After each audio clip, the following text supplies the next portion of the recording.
All right, we've talked about spatial agreement in directional signs um, with the signs drive to and take from and pick up and drop off and etc. So let's look now at how that actually works in a sentence, because we kind of don't do this in English. Sometimes we do, and then in other situations, that's not really how we do it. Um, so yeah, let's look at these. So remember, drive to has a location. It's drive to place. All right. So the first two are pretty straightforward. I drove to work would be signed this way. She drove to work. Just make sure work is wherever you put it, right?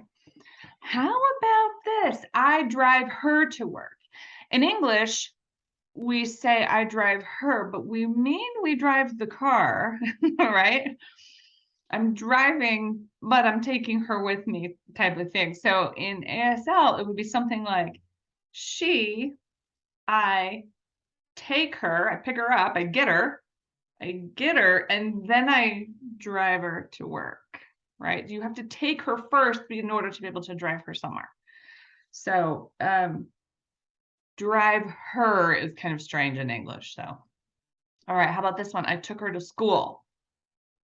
So again, you have to start with take from and go to, etc. So I took her to school.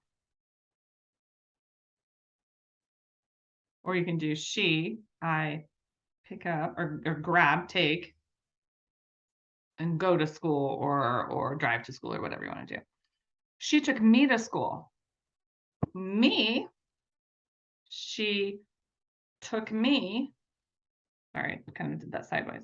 So she took me to school.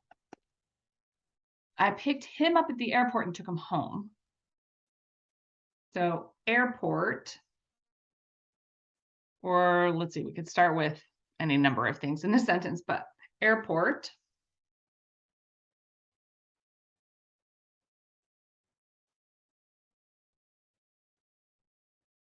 And I brought him home.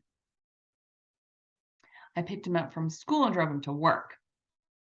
So, well, let's start with him on this one.